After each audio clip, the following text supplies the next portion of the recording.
Oh, hi, Haley. How are you doing today? Hi, Jonathan. How are you doing too? So thanks for coming on by today. Sorry you couldn't make it in person, but I'm glad you could be here to do a video lesson with me. So I got a bunch of stuff here that I want to cover today in the video, and if you have any questions at the end, do not hesitate. You know how to get a hold of me. You just shoot me a message. You can send me a video back over of you playing through something, and I'd be happy to give you some pointers of some things to work on. So cool. Let's get to it. So first things first.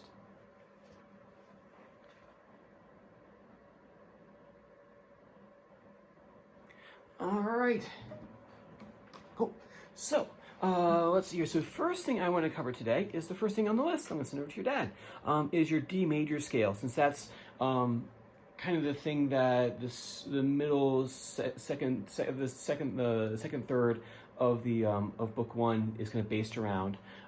So let's go through our D major scale, and if I play it.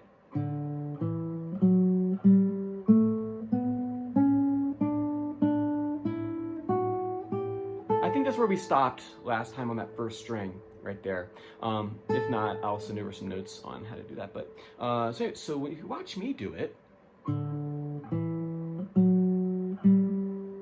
something really important here. Catch what it is? When I play, I'm always keeping my fingers over top of where I'm going to play next. So I'm always hovering over top this way.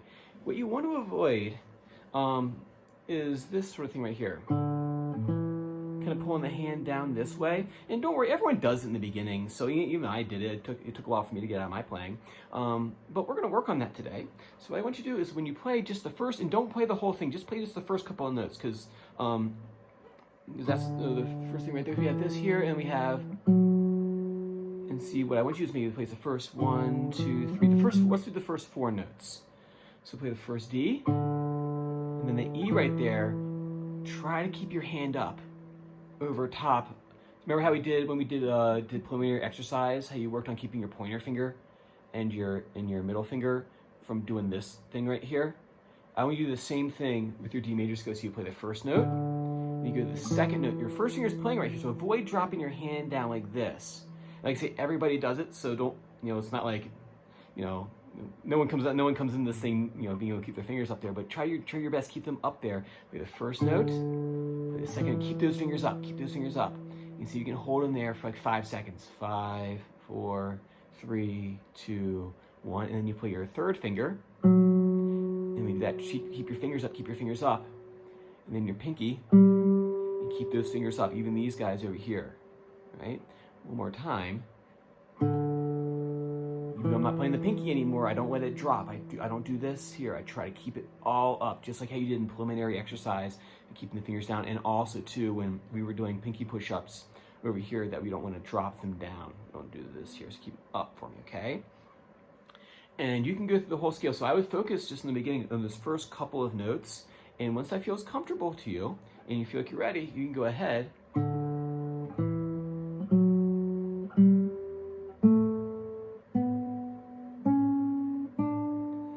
of the scale, or the rest of that part of the scale.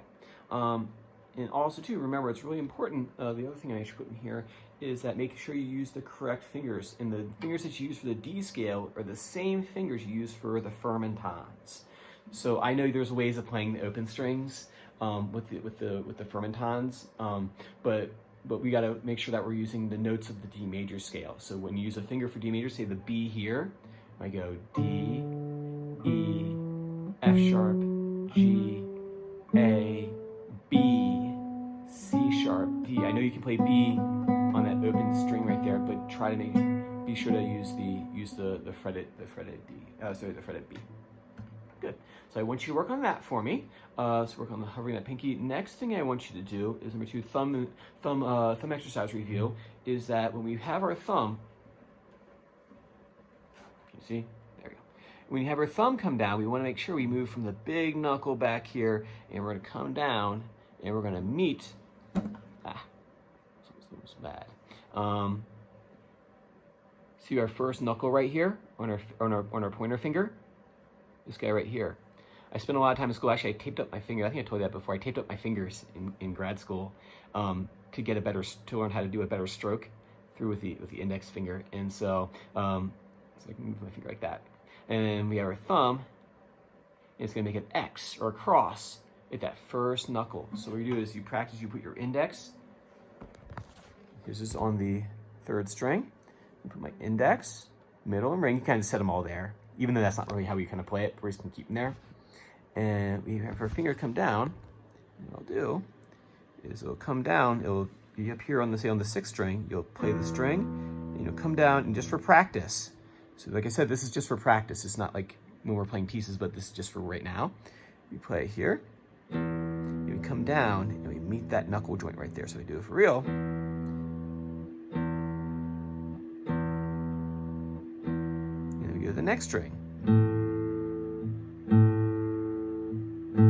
Just like that. And then we go to 3, 4, always meeting that knuckle joint. So good, so start with that. And you can go on the 4 bass strings, or sorry, the 3 bass strings. And then, so I want you to review that for me. Check that next time. And making sure you can do it away from the guitar too. So say if you're in the car, going to something super boring or whatever, and you want to do some practice, or say, you're somewhere and then you're just saying a line somewhere, you can sit there and just practice, just having that thumb come right to that first knuckle right there. And just like that. Cool, work on that for me.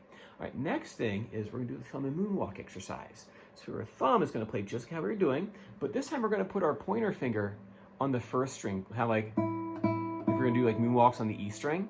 And what you're gonna do is you're gonna move the thumb through. Now the thumb doesn't need to come down to the 1st knuckle joint. That was just to give you a sense of like how the motion's supposed to move, how the thumb is supposed to move. When you do this exercise here, you're gonna do thumb, and you're gonna go back and forth. So like one time the thumb is gonna play, one time the index is gonna play. It's gonna look like this. So I have thumb, pointer, thumb, pointer, thumb, pointer, thumb, pointer. And then you can do one with the middle finger. Thumb, middle, thumb, middle, thumb, middle. And when you can do that comfortably, what you'll do, sorry, it feels like we're in the Blair Witch or something here. And then we have thumb, pointer, thumb, middle. See how I'm going back and forth like this? So I'm not playing them at the same time yet. What I'm doing is I'm thumb, pointer, thumb, middle, thumb, pointer, thumb, middle. You can just stay on those 2 strings right now. Later on we'll do them all over the place, but right now just focus on those 2 strings. Thumb, pointer, thumb, middle, thumb, pointer, thumb, middle. And like I said, don't worry about going fast right now. We're just worried about getting the thumb, pointer, thumb, middle back. Good. So work on those 2 things for me, or work on that exercise for me. Next thing I want you to do is I want to check your pieces. May song, I want to review a May song to make sure that's good to go. So I'd like you to do for next time is be able to play it for me. And I'd also like you to sing it for me too. Just as a review. And then also I'd like you to sing the Firmin Tons for me. I think you've already started learning the song, but be able to sing it for me for next time. And I also want, and then also remember to use the notes of the D major scale that we talked about earlier. And what I'd like you to do is, when you practice it throughout the week, I'd like you to send me over a video so I can see how it's looking, and I can send back a reply saying, hey, everything looks great, don't change a thing. Or like try a forte here or a piano here. That way I can give you some feedback. So have May song ready for me for next time. And have the Firmin Tons, I want you to be able to sing it, and I want you to show me how much of the melody you have so far. And then we'll talk about some pointers with that too. And that's about what we have time for today. If you said you have any questions, shoot them back to me. I'm always available. And I'd love to send you some feedback if you send me some videos of your playing this week. And that's about it. So I think it's time for our final bout. So ready, 1, 2, 3, 4. All right, I will see you in group on Thursday. And then Jonathan, I got your message. I'm gonna see if I can work my magic and see if I can make some sort of amicable solution for everybody in terms of group class. So I haven't forgotten about that. Still working on it. All right, see you guys next time. Bye bye.